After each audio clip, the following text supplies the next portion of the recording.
வாழ்க வையகம், வாழ்க வையகம், வாழ்க வளமுடன். குரு வாழ்க, குருவேத்தும். ஓம் குரு பிரம்மா, குரு விஷ்ணு, குரு தேவோ மகேஸ்வரக, குரு சாக்ஷாத் பரபிரம்மா, தஸ்மை ஸ்ரீ குரவே நமக. உலகமெங்கும் உள்ள ஆதவன் தொலைக்காட்சி நேயர்களே, ராசி பல நிகழ்ச்சியினூடாக உங்களை சந்திப்பதில் பெருமகிழ்ச்சி அடைகிறேன். இன்றைய நாளில் மன நிம்மதி, மன நிறைவு, மன மகிழ்ச்சி பெருகட்டும். வாழ்க்கை பயணங்களில் உயர்வு கிடைக்கட்டும். லட்சிய பாதைகளில் வெற்றி கிடைக்கட்டும். அதற்கு எல்லாம் வல்ல அந்த இறைவனும் குருவும் உங்களுக்கு துணை நிற்கட்டும். முதல்ல இன்றைய நாளுக்கான பஞ்சாங்க விவரங்களை பார்ப்போம். திருக்கணிதம் அடிப்படையிலான பஞ்சாங்க விவரம். ஸ்ரீ பராபவ வருடம் ஆனி மாதம் 27ஆம் நாள், ஆங்கிலத்தில் 11/7/2026. இன்றைய நாள் முழுவதும் தேய்பிறை துவாதசி திதியும், காலையில் 11:03 வரைக்கும் கார்த்திகை நட்சத்திரமும், அதற்கு பிறகு ரோகிணி நட்சத்திரமும், நாள் முழுவதும் கண்டநாம யோகமும், மாலை 3:46 வரைக்கும் கௌளவக்கரணமும், அதற்கு பிறகு தைத்துளை கரணம் காணப்படும்.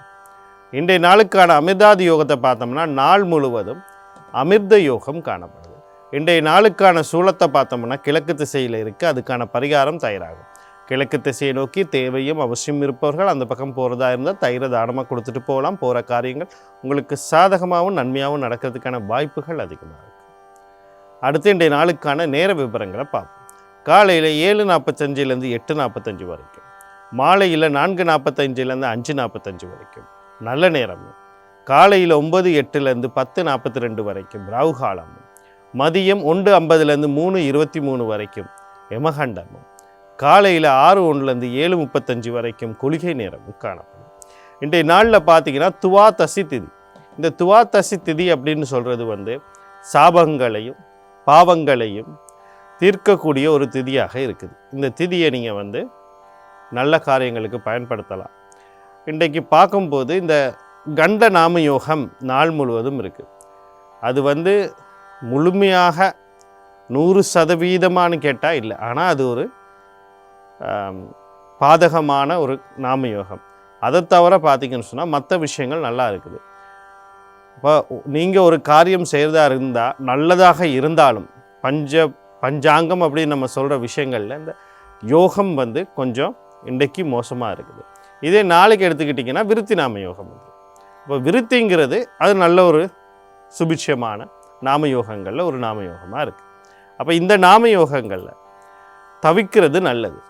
இருந்தாலும் உங்களுடைய ஜாதகங்களோட ஒப்பிட்டு பார்த்து தான் ஒரு நல்ல நாளை தீர்மானிக்கும். நீங்களாக பஞ்சாங்கத்தில் எல்லாம் நல்லா இருக்குது அப்படிங்கிறத தீர்மானிக்கிறத கொஞ்சம் குறைச்சிக்கொள்ளுங்க. ஒரு சின்ன சின்ன விஷயங்கள் செய்கிறதுக்கு பார்த்தா பரவாயில்ல, ஆனால் ஒரு பெரிய ஒரு காரியத்தை செய்யும்போது உங்கள் ஜாதகத்தோடு ஒப்பிட்டு பார்த்துட்டு ஒரு முடிவை எடுங்க. அடுத்து இன்றைய நாளுக்கான ராசி பலனை பார்ப்போம். நான் ஒவ்வொரு நாளுமே ராசி பலன் பார்க்குறதுக்கு முன்னாடி ஒரு விளக்கத்தை கொடுத்துக்கிட்டு இருக்கேன். அது என்ன விளக்கம் அப்படின்னா, எப்படி பலன் பார்ப்பது. தொடர்ந்து என்னுடைய நிகழ்ச்சியை தொடர்ந்து பார்த்துக்கிட்டு இருக்கவங்களுக்கு இது என்ன ஒரு சொன்ன விஷயத்தையே அவர் திருப்பி திருப்பி சொல்கிறாரு அப்படிங்கிற சில நேரங்களில் எரிச்சல் கூட வரலாம். ஏன் நான் திருப்பி திருப்பி சொல்கிறேன் அப்படின்னா, இது தொலைக்காட்சி வாயிலாக மட்டுமின்றி எங்களுடைய இணையதளங்களில், சமூக ஊடகங்களில், சமூக வலைத்தளங்களில் தொடர்ந்து போய்கிட்டு இருக்கு. இன்றைக்கு பார்ப்பவர் நாளைக்கு பார்ப்பாரா அப்படின்னு சொல்ல முடியாது. அவர் தொடர்ந்து பார்த்துக்கிட்டு இருப்பார்.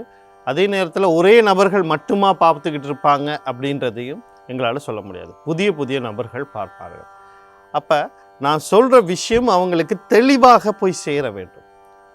அப்படின்னா தான் அந்த தெளிவான விஷயத்தை வச்சுக்கிட்டு அவங்க வாழ்க்கையில் ஒரு வழிகாட்டலாங்க, வாழ்க்கைக்கு ஒரு வழிகாட்டலாக இருக்கும். இதை பின்தொடர முடியுமா அவங்களுடைய நன்மைகள் ஏற்படுறதுக்கான வாய்ப்புகள் இருக்குது.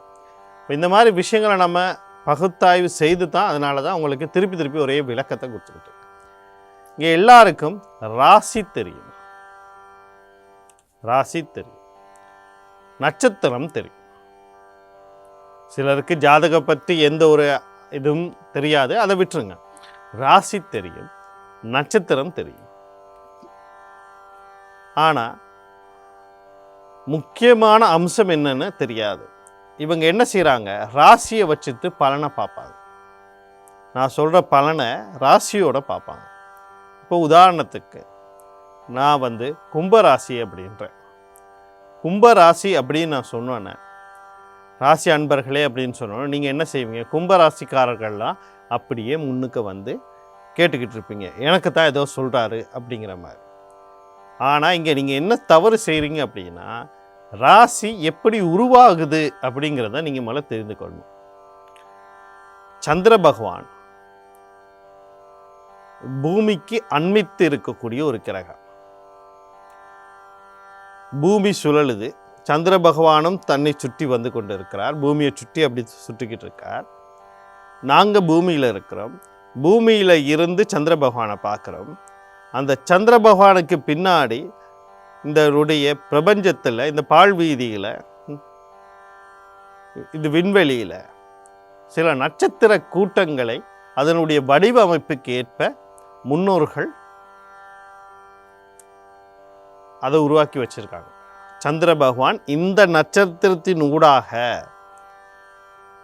எங்களுக்கு தெரிந்தால் இந்த மாதிரியான ஒரு விஷயத்தை எங்களுக்கு தருவார் அப்படிங்கிறத தெரிஞ்சு வச்சு, அப்போ அந்த எந்த நட்சத்திரத்தின் ஊடாக அவர் தெரிகிறாரு அப்படிங்கிறத பொறுத்து அந்த நாளுக்குரிய நட்சத்திரம் வருது. இது கொஞ்சம் ஆழமான பகுதி. இதை விட்டுட்டு நம்ம விளங்கக்கூடிய ஒரு ஜோதிட இது மார்க்கமாக பார்க்கும்போது, சந்திர பகவான் ஒரு நாளைக்கு ஒரு நட்சத்திரத்தில் இருப்பார், அடுத்த நாள் இன்னொரு நட்சத்திரத்தில் இருப்பார். உதாரணமாக எடுத்துக்கிட்டா, இன்று அவர் ரோகிணி நட்சத்திரத்தில் இருக்கிறார் அப்படின்னு நம்ம வச்சுக்கிட்டோம் அப்படின்னா, நாளை என்ன பண்ணுவார்? மிருகசீசத்துக்கு போயிடுவார். இந்த மிருகசீசம், இந்த ரோகிணி நட்சத்திரம் ரிஷபராசியில் இருக்கு. மிருகசீச நட்சத்திரத்தின் முதலாம் 2ஆம் பாதங்கள் ரிஷபராசியில் இருக்கும், 3ஆம் 4ஆம் பாதங்கள் மிதுன ராசிக்கு போயிடும். அப்போ அவர் முதல் தொடக்கத்தில், அந்த நாளினுடைய தொடக்கமோ அல்லது அந்த நட்சத்திரத்தின் தொடக்கத்தில் ரிஷபராசியில் இருப்பார், 2ஆவது பாதம் வருவார், அப்புறம் 3ஆவது பாதம் மிதுன ராசியாக மாறிடுவார். அப்போ சந்திர பகவான் நகர்வை வச்சே ராசி உருவாகுது. சந்திர பகவான் ஒரு மிருகசீச நட்சத்திரத்துக்கு மாறுறார் போகிறார் அப்படின்னா, முதல் 2 பாதத்தில் இருக்கும்போது அவர் ரிஷபராசியாகவும், 3ஆவது 4ஆவது பாதம் நடக்கும்போது மிதுன ராசியாக மாறுறார்.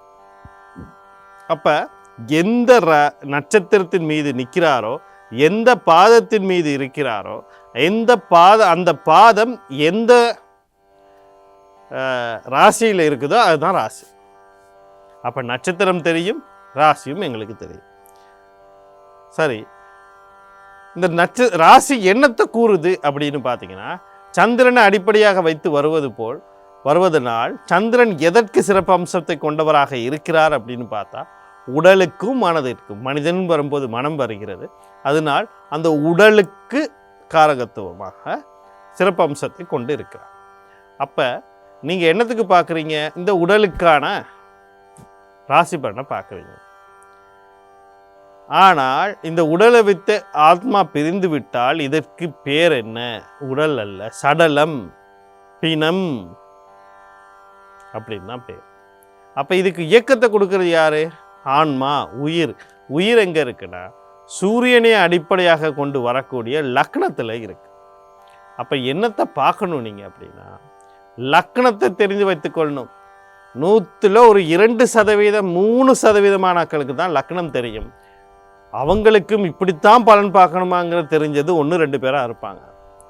பலனை லக்னத்துக்கு பார்க்கணும், ராசிக்கு அல்ல. சில பேர் சொல்லுவாங்க, அந்த நூலில் இப்படி எழுதியிருக்குது, கோச்சார பலன்கள் எல்லாத்தையும் நம்ம ராசிக்கு பார்க்கணும். எதுக்கு பார்த்தாலுமே ராசிங்கிறது சந்திர பகவான் உட்கார்ந்து போது அது உடலுக்கும் மனதிற்கான காரகத்துவமாக தானே இருக்க போகுது. ஒரு ஜாதகத்தை எடுத்து வச்சு நம்ம பலன் கூறணும்னா லக்னத்துக்கு தானே பலன் கூறுறோம், ராசிக்கு இல்லையே. அப்படி ஜோதிடர்களுக்கு செய்த சில விஷயங்களை ஜோதிடர்களே மக்களுக்கு தெரியக்கூடாதுன்னு வச்சுருக்காங்க. ஆனால் நான் படித்த சாஸ்திரம் தெளிவாக போய் கொடுக்கணுங்கிறது என் குருநாதர் எனக்கு கொடுத்த விதி. அதனால் நான் எந்த ஒரு கலப்படத்தையும் செய்ய விரும்பவில்லை, தெளிவாக கொடுக்குறேன். இப்போ நீங்கள் முதல்ல லக்னம் என்னன்னு தெரிஞ்சுக்கொள்ளுங்க, லக்ன பலனை பார்க்க ஆரம்பிங்க. நான் என்ன ராசி பலனை தான் நீங்கள் சொல்கிறீங்க, அப்புறம் எப்படி லக்ன பலனை பார்க்க போகுது? ராசிங்கிறது அதுக்கான பொது பெயர். அது உங்களுக்கு உரித்தாகும் போது, தனிப்பட்ட ரீதியாக மாறும்போது லக்னமாக மாறுகிறது. அப்போ லக்ன பலனை கேளுங்க. ராசி பலன் இல்லை, லக்னம். நான் மேச ராசி அப்படின்னு சொன்னால் மேச லக்னக்காரர்கள் உன்னிப்பாக கவனிங்க. மிதுன ராசின்னு சொன்னால் மிதுன லக்னக்காரர்கள் உன்னிப்பாக கவனிங்க. கன்னி ராசி அப்படின்னா கன்னி லக்னக்காரர்கள் உன்னிப்பாக கவனிங்க. இப்படி அந்த நான் சொல்கிறாக்கிற லக்னத்தை தெரிஞ்சுட்டு பாருங்கள். லக்னத்தை எப்படி பார்க்குறது? 12 ராசி கட்டங்கள். ராசி கட்டத்தில் போய் பாருங்கள். ராசி கட்டம்னு தலையங்கம் போட்டிருப்பாங்க. அந்த ராசி கட்டத்தில் ஒரு இடத்துல லானா அல்லது 1 இல்லைன்னா ஒரு கோடு போட்டிருப்பாங்க. அது லக்னமாக இருக்கும். அப்போ லக்னத்தை பார்த்துக்கொள்ளலாம். இல்லை விபரங்கள்னு ஒரு பக்கத்தில் கட்டாயம் எழுதியிருப்பாங்க.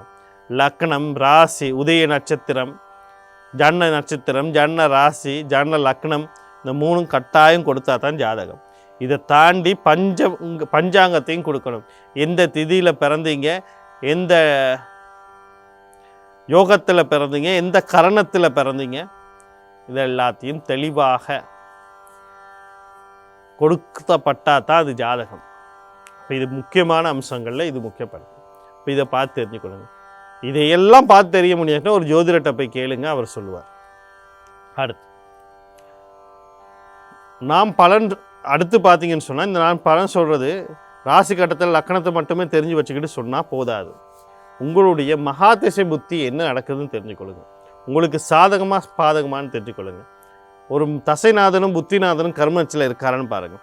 ஒரு மகா திசையில் ஒரு புத்தி உள்வினை புத்தியாக இருக்கும். அது நடக்குதா இல்லை, இவ்வளத்தையும் தெரிஞ்சுக்கிட்டு பாருங்கள். அப்போ தான் இது ஒரு வழிகாட்டியாக இருக்கும். நான் சொல்லும்போது சில சாதகமான விஷயங்கள் சொல்லும்போது அதுக்கான நன்மைகள் இருக்குது, அதுக்கான ஒரு சாத்தியக்கூறுகள் இருக்குது அப்படின்னு தான் சொல்லுவேன். ஏன் அப்படின்னா, நீங்கள் முயற்சி பண்ணால் தான் அதில் கிடைக்கும், சும்மா இருந்தாலாம் கிடைக்காது. அப்போ முயற்சி பண்ணுங்கன்றது தான். கவனமாக இருங்க அப்படிங்கிறது ஒரு மழை வரும் அப்படின்னு சொல்கிற மாதிரி ஒரு எதிர்கூறல். மழை வரும்னா என்ன செய்வீங்க? கொடையை எடுத்துகிட்டு போவீங்க, இல்லை அதுக்கு முன்னேற்பாடுகள் செய்வோம்.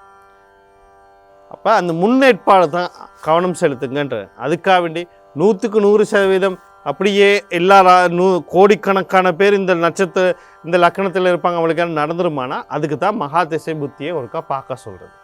இவ்வளத்தையும் தெரிஞ்சால் தான் தெரியும். அடுத்தது நான் வழிபாட்டு தெய்வங்களை சொல்லும்போது இந்த கிரகங்களை அடிப்படையாக வைத்து ஒரு 3-4 தெய்வங்களை சொல்லுவேன். ஏன் அப்படின்னா, ஏதாவது ஒரு தெய்வத்தை செய்யுங்க. கிரகம் தான் இங்கே சிக்கல், தெய்வம் இல்லை சிக்கல். தெய்வம் இல்லை, கிரகத்தினுடைய அம்சத்தை பொறுத்த தெய்வத்தை வழிபடும் போது இந்த கதிர்வீச்சுகள் எங்களுக்கு சமநிலை பெறும், இந்த அம்சங்கள் கதிர்நிலை பெறும். அப்போ 3-4 சொல்லும்போது எல்லாத்து கோயிலுக்கும் போகணுமானா ஒருத்தரையாவது நினச்சி மனசால கும்பிடுங்கன்றதுக்காக கட்டாயம் குலதெய்வ வழிபாடு, கட்டாயம் கரணநாதன் யோகாதிபதி வழிபாடுகளை செய்தே ஆகணும். அதனால தான் ஒவ்வொரு முறையும் நான் திருப்பி சொல்லிக்கிட்டு இருக்கேன். அடுத்து ராசி பலனுக்குள்ளே போயிடும். முதல்ல மேசராசி அன்பர்களே, இன்றைய நாள் உங்களுக்கு எப்படி இருக்குது அப்படின்னு சொல்லி பார்த்தோம்னா, நீங்கள் கவனம் செலுத்த வேண்டிய விடயங்கள் அப்படின்னு சொல்லும்போது தொழில் சார்ந்த விஷயங்களில் சில நன்மைகள் நடக்கிறதுக்கு வாய்ப்பு இருக்குது. எப்படின்னா, தேவையில்லாத ஒரு நஷ்டத்தை சந்திச்சுக்கிட்டு இருக்கீங்க, இல்லை தேவையில்லாத ஒரு செலவு, எதிர்பாராத நஷ்டங்கள். எதிர்பாராத நஷ்டங்கிறத விட தொடர்ந்து ஒரு நஷ்டத்தோடு இயங்கிக்கிட்டு இருக்குது அப்படின்னா அதை ஏன் நஷ்டம் வர்றதுன்னு கண்டுபிடிக்கிறது, இல்லை அந்த தேவையில்லாத ஒரு செலவுகளை கட்டுப்படுத்தக்கூடிய நாளாக இருக்குது. தொழில் மட்டுமல்ல, உங்கள் வாழ்க்கை சார்ந்த விஷயத்துலையும் இருக்குது. ஏற்றுமதி இறக்குமதி வியாபாரங்களை சில நன்மைகள் பெறத்துக்கு வாய்ப்பு இருக்குது. அடுத்து பார்த்தீங்கன்னு சொன்னால், ஆண் குழந்தைகளுக்கு முயற்சி பண்ணிக்கிட்டு இருக்கீங்க, இல்லை ஆண் குழந்தைகளோட வாழ்க்கையில் ஏதாவது நன்மை நடக்கணும்னு யோசிச்சுக்கிட்டு இருக்கீங்க, குழந்தைகள் விஷயத்துக்கு முயற்சி பண்ணுறீங்க, அவங்க வாழ்க்கையில் நன்மை இருக்கணும். முக்கியமாக ஆண் குழந்தைகளுக்கு நன்மைகள் அதிகமாக இருக்குது. அடுத்து தந்தை சம்பந்தப்பட்ட விஷயங்கள், தந்தை மூலயமா வியாபாரங்கள், இல்லை உங்களுடைய வியாபாரத்துக்கு தந்தையினுடைய பங்களிப்பு, இப்படியெல்லாம் நன்மையாக நடக்கிறதுக்கு வாய்ப்பு இருக்குது. இந்த வாய்ப்புகளை சரியாக பயன்படுத்திக் கொள்ள சனி பகவான் அவருடைய அதிபதி சிவபெருமான் தர்மசாஸ்தா குலதெய்வம் காட்ட யோகாதிபதி வழிபாடு செய்து கொள்ளுங்கள். இன்றைய நாள் உங்களுக்கு இனிமேலாக அமையும்.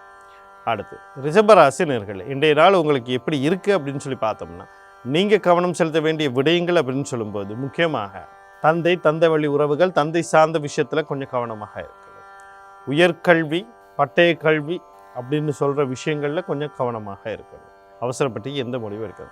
அது மட்டும் இல்லை, உங்களுடைய ஆசைக்கு ஏற்ப உங்களுக்கு நிறைய ஆள் மனசு ஆசைகள் அபிலாசைகள்லாம் இருக்கும். அதுக்காக வேண்டி தேவையற்ற முடிவுகளை எடுத்தல் இன்று செய்யவே கூடாது. எந்த ஒரு முடிவு எடுக்காங்க. வாழ்க்கை சார்ந்து இருக்கலாம், கல்வியை சார்ந்து இருக்கலாம், தொழிலை சார்ந்து இருக்கலாம், குடும்பத்தை சார்ந்து இருக்கலாம், எதை சார்ந்து இருந்தாலும் பரவாயில்ல, முடிவு எடுக்கக்கூடிய சூழ்நிலை இன்று உங்களுக்கு இல்லை. அதனால் பொறுமையாக இருங்க. இன்றைய நாளில் வரக்கூடிய சகல விஷயத்தை நன்மையாக மாற்றி அமைத்துக்கொள்ள நீங்கள் சூரிய பகவான் குலதெய்வம் கண்ண யோகாதிபதி வழிபாடு செய்து கொள்ளுங்கள். இன்றைய நாள் உங்களுக்கு மேலாக அமையும். அடுத்து மிதுன ராசி நேயர்களே, இன்றைய நாள் உங்களுக்கு எப்படி இருக்குது அப்படின்னு சொல்லி பார்த்தோம்னா, நீங்கள் கவனம் செலுத்த வேண்டிய விடயங்கள் அப்படின்னு சொல்லும்போது முக்கியமாக எதிர்பாராத நேரங்களில் எதிர்பாராத விஷயங்கள் நடக்கிறதுக்கு இருக்குது. கொஞ்சம் கவனமாக இருங்க. சில இழப்பீடுகள் விபத்துக்கள் கூட ஏற்படுறதுக்கு வாய்ப்பு இருக்குது. அதுவும் தொழில் சார்ந்த விஷயங்கள், வியாபாரம் சார்ந்த விஷயங்களில் சில விஷயங்கள் நடக்கிறதுக்கு வாய்ப்பு இருக்குது. கொஞ்சம் நிதானமாகவும் தெளிவாகவும் பார்த்துக்கொள்ளுங்க. இன்சூரன்ஸ் சொத்து, தந்தை வழி சொத்துக்களில் எல்லாம் தடைப்படுறதுக்கு வாய்ப்பு இருக்குது. இந்த நாளில் வரக்கூடிய சகல விஷயத்தை நன்மையாக மாற்றி அமைத்துக்கொள்ள நீங்கள் ஆஞ்சநேயர் குலதெய்வம் கர்ணநாத யோகாதிபதி வழிபாடு செய்து கொள்ளுங்க. இன்றைய நாள் உங்களுக்கு இது அழகாக அமையும். அடுத்து கடகராசி நேயர்களே, இன்றைய நாள் உங்களுக்கு எப்படி இருக்குது அப்படின்னு சொல்லி பார்த்தோம்னா, நீங்கள் கவனம் செலுத்த வேண்டிய விடயங்கள் அப்படின்னு சொல்லும்போது, திருமணம் சம்மந்தப்பட்டு வரன் தேடுறீங்களா, இல்லைனா நிறுவனம் நிச்சயம் பண்ணுறதுக்கு பார்த்துக்கிட்டு இருக்கீங்களா, எது சம்மந்தமாக இருந்தாலும் அவசரப்பட்டு எந்த முடிவு எடுக்கக்கூடாது. அடுத்தது கணவன் மனைவிக்கு இடையில் கருத்து வேறுபாடு முரண்பாடுகள் வரும். அவசரப்பட்டு எந்த முடிவுகளையும் எடுத்து ஒரு பிரிவினையை சந்திக்காதீங்க. இது உங்களால் ஏற்படக்கூடிய சிக்கலும் முடிவு பண்ணிக்கொள்ளுங்க. குழந்தைகளின் எதிர்காலம், குழந்தை சம்மந்தப்பட்ட விஷயங்கள் அடுத்து இல்லை கொஞ்சம் கவனமாக இருங்க. அடுத்து பார்த்தீங்கன்னு சொன்னால், நீங்கள் யாரோட எதை பேசினாலும் பரவாயில்ல, எப்படி பேசினாலும் பரவாயில்ல, கொஞ்சம் நிதானத்தையும் என்ன பேசுகிறோம் எப்படி பேசுகிறோன்னு புரிஞ்சுக்கிட்டு பேசுனா நல்லாயிருக்கும். அவசரப்பட்டு எதையும் பேசுகிறாங்க. நாளில் வரக்கூடிய சகல விஷயத்தின் நன்மையாக மாற்றி அமைத்துக்கொள்ள நீங்கள் மகாலட்சுமி குலதெய்வம் கர்ண யோகாதிபதி வழிபாடு செய்து கொள்ளுங்கள். இந்த நாள் உங்களுக்கு மேலாக அமையும். அடுத்து சிம்ம ராசி நேயர்களே, இன்றைய நாள் உங்களுக்கு எப்படி இருக்குது அப்படின்னு சொல்லி பார்த்தோம்னா, நீங்கள் கவனம் செலுத்த வேண்டிய விடயங்கள் அப்படின்னு போது கடன் கொடுக்கல் வாங்கல இந்த சிக்கல்கள் தீங்கிறோம். அதே மாதிரி பார்த்தீங்கன்னு சொன்னால், தொழில் வாய்ப்புகள் இல்லை, நீங்கள் தொழில் வாய்ப்புகளை ஏதாவது புதிய தொழில் வாய்ப்புகள் பெறணும், தொழிலில் எதுவும் முன்னேற்றம் அடையணும், தொழிலில் ஏதோ ஒரு மாற்றத்தை உருவாக்கணும்னு நினச்சினா இன்றைய நாள் உங்களுக்கு சரியாக இருக்கும். அடுத்து பார்த்தீங்கன்னு சொன்னால், நோய்கள்லேருந்து விடுபடுறது அல்லது சரியான சிகிச்சை பெறாது, தலைக்கு வந்து தலைப்பாக்கே போனது போல் பல சிக்கல்லேருந்து வெளிவர்றது, எதிர்கள் தொல்லையிலேருந்து வெளிவர்றது, இதுக்கான வாய்ப்புகள் இருக்குது. இந்த வாய்ப்புகளை சரியாக பயன்படுத்தி கொள்வதுக்கு நீங்கள் விநாயக பெருமான் குலதெய்வம் காரண யோகாதிபதி வழிபாடு செய்து கொள்ளுங்கள். இன்றைய நாள் உங்களுக்கு இனிமையாக அமையும். அடுத்து கன்னிராசி நேயர்களே, இன்றைய நாள் உங்களுக்கு எப்படி இருக்குது அப்படின்னு சொல்லி பார்த்தோம்னா, நீங்கள் கவனம் செலுத்த வேண்டிய விடயங்கள் அப்படின்னு சொல்லும்போது, குழந்தைகள் விஷயத்தில் கவனமாக இருக்கணும். திருமணம், காதல் திருமணங்கள் அல்லது திருமணம் சம்பந்தப்பட்ட விஷயத்தில் காதலால் சில சிக்கல்கள் ஏற்படுறதுக்கு வாய்ப்பு இருக்குது. கொஞ்சம் கவனமாக இருக்கும். அடுத்து பூர்வீக சொத்து, குடும்ப சொத்து, அது சம்மந்தப்பட்ட எந்த ஒரு மணி வாங்குறது, விற்கிறது, அடகு வைக்கிற பாகப்பிரிவுங்கிற பேச்சே இருக்கக்கூடாது. களியாட்டங்கள், கொண்டாட்டங்கள், காதல் விவகாரங்களில் கவனமாக இருக்கணும். அதனால் வரக்கூடிய சகல விஷயத்துலையும் நன்மையாக மாற்றி அமைத்துக்கொள்ள குலதெய்வம் கண்ணா யோகாதிபதி வழிபாடு செய்து கொள்ளுங்கள். இன்றைய நாள் உங்களுக்கு இனிமையாக அமையும். அடுத்து துளாராசி நேயர்களே, இன்றைய நாள் உங்களுக்கு எப்படி இருக்குது அப்படின்னு சொல்லி பார்த்தோம்னா, நீங்கள் கவனம் செலுத்த வேண்டிய விடயங்கள் அப்படின்னு சொல்லும்போது, தாய் வழி உறவுகள், தாய் சார்ந்த விஷயத்தில் சில நன்மைகள் நடக்கிறதுக்கான வாய்ப்புகள் இருக்குது. அதே மாதிரி சொத்துக்கள் சம்மந்தப்பட்ட வீடு, காணி, வாகனம், சொத்துக்கள் சம்மந்தப்பட்ட விஷயத்தை வாங்குறது, விற்கிறது, அடகு வைக்கிறது, நீண்ட நாளாக சிக்கலில் இருந்தது வெளிவர்றது, அடகு வச்சது திருப்புறது, பழுது பார்க்குறது, புனரமைக்கிறது, புதியது வாங்குறது, இந்த மாதிரி பல விஷயங்கள் நன்மை நடக்கிறது. கணவன் மனைவி இடையிலே ஒரு புரிந்துணர்வுகள் ஏற்படக்கூடிய நாள், அந்நியோன்யங்கள் ஏற்படக்கூடிய நாளாக இருக்கிறது. கல்வி கற்கும் பாடசாலை கல்வி கற்றுக்கும் கல்வியில் கொஞ்சம் முன்னேற்றம் அடைகிறதுக்கு வாய்ப்புகள் இருக்குது. மன நிம்மதி, முக்கியமாக மன நிம்மதி பெறக்கூடிய வாய்ப்பு நாளாக இருக்குது. இன்றைய நாளில் வரக்கூடிய சகல விஷயம் நன்மையாக மாற்றி அமைத்துக்கூட நீங்கள் பெண் தெய்வம்னு சொல்லக்கூடிய துர்க்கை மாரியம்மன், கருமாரியம்மன், முத்துமாரியம்மன், அம்பாள் குலதெய்வம் கண்ணா யோகாதிபதி வழிபாடுகளையும் ஆதிபராசக்தி கவச பாராயணம் பார்த்து கேட்கறது நன்மையை தரும். அடுத்து விருச்சிக ராசி நேயர்களே, இன்றைய நாள் உங்களுக்கு எப்படி இருக்குது அப்படின்னு சொல்லி பார்த்தோம்னா, நீங்கள் கவனம் செலுத்த வேண்டிய விடயங்கள் அப்படின்னு சொல்லும்போது, உங்கள் முயற்சிகள், குழந்தைக்காக வேண்டிய ஏதோ முயற்சி பண்ணுறீங்களா, இல்லை குழந்தையோட வாழ்க்கை முன்னேற முயற்சி பண்ணுறீங்களா, ஒரு சொத்து சம்மந்தப்பட்ட விஷயத்தில் முயற்சி பண்ணுறீங்களா, அடுத்து பார்த்தீங்கன்னு சொன்னால் ஏதோ ஒரு முயற்சி பண்ணிக்கிட்டு இருந்தீங்கன்னா அந்த முயற்சிகளில் தடைகள் ஏற்படுறதுக்கான வாய்ப்பு இருக்குது. அதே மாதிரி ஒரு பயணம் போகிறதுக்கு முன்னாடி ஒரு தடவைக்கு 2 தடவை ஆலோசனை பண்ணிவிட்டு அலைப்பை ஏற்படுத்திட்டு போகிறது நன்மையை தரும். அடுத்து பார்த்திங்கன்னு சொன்னால் தேவையற்ற மன உளைச்சல்கள் ஏற்படுறதுக்கு வாய்ப்பு இருக்குது. தம்பி தங்கையில் சம்மந்தப்பட்ட விஷயங்களில் கொஞ்சம் கவனமாக இருங்க. அதனால் வரக்கூடிய சகல விஷயத்தை நன்மையாக மாற்றி அமைத்துக் கொள்ளாதீங்க. செவ்வாய் பகவான் அவருடைய அதிபதி முருகப்பெருமான் குலதெய்வம் கண்ணன் யோகாதிபதி வழிபாடு செய்து கொள்ளுங்கள். இன்றைய நாள் உங்களுக்கு மேலாக அமையும். அடுத்து தனுசு ராசி நேயர்களே, இன்றைய நாள் உங்களுக்கு எப்படி இருக்கும் அப்படின்னு சொல்லி பார்த்தோம்னா, நீங்கள் கவனம் செலுத்த வேண்டிய விடயங்கள் அப்படின்னு சொல்லும்போது, குடும்ப உறுப்பினர்கள் யாராக இருக்கட்டும், அவங்களோட வாக்குவாதம் பண்ணுறது, உங்கள் மன அழுத்தங்களையோ இல்லை உங்களுடைய இதுகளை கொண்டு போயிட்டு அவங்களுக்கு திணிக்கிறது, அதுக்காக என்ன அதை செய்யணும் இதை செய்யணும். முக்கியமாக சொல்கிறேன்னா, வாழ்க்கை துணை கணவனோ மனைவியோ தாய் இவங்க கிட்ட மட்டும் எல்லா அழுத்தத்தையும் போயிட்டு அழுத்தமாக திணிக்காதீங்க. பகிருங்க, வேறு விஷயம் கொண்டு போயிட்டு ஒரு அதிகாரப்பூர்வமாக ஒரு அழுத்தமாக கொடுக்காதீங்க. கையில் இருக்க பணத்தை தேவையில்லாமல் செலவழிக்காதீங்க. உங்களுடைய வார்த்தைகளை கவனமாக பாருங்கள். மௌனம் விரதம் இருக்கிறது சிறப்பு. இன்றைய நாளில் வரக்கூடிய சகல விஷயத்தை நன்மையாக மாற்றி அமைத்துக்கொள்ள புத பகவான் அவருடைய அதிபதி மகாவிஷ்ணு குலதெய்வம் கண்ணன் யோகாதிபதி வழிபாடு செய்து கொள்ளுங்கள். இன்றைய நாள் உங்களுக்கு இனிமேலாக அமையும்.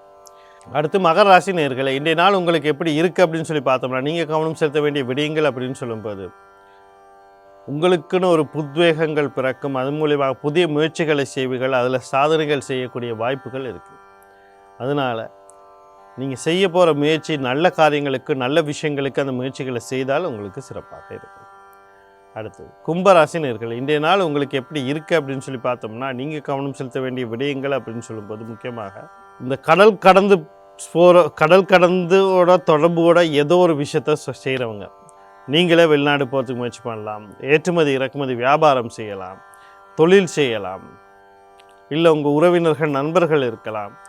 ஏதோ ஒரு விஷயத்தை நீங்கள் செய்கிறதா இருந்தால் கவனம் தேவை. தேவையற்ற செலவுகள் வரும். கையில் இருக்க பணத்தை கொண்டு போயிட்டு இதுகளுக்கு செலவழிக்காதீர்கள். மன நிம்மதி கொஞ்சம் குறையிற மாதிரி இருக்கும். தூக்க இன்மை சிக்கல்கள் வரும்.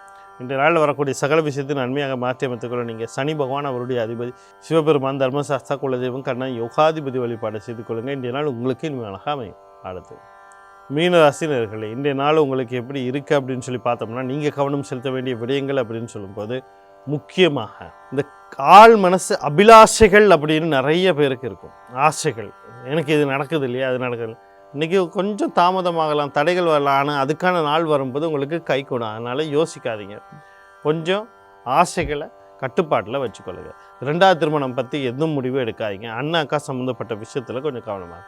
இந்த நாளில் வரக்கூடிய சகல விஷயத்தை நன்மையாக மாற்றி அமைத்துக்கொள்ள நீங்கள் சனி பகவான் அவருடைய அதிபதி சிவபெருமான் தர்மசாஸ்தா குலதெய்வம் கருணநாதன் யோகாதிபதி வழிபாடு செய்து கொள்ளுங்கள். இந்த நாள் உங்களுக்கு இனிமேல் அழகாக அமையும்.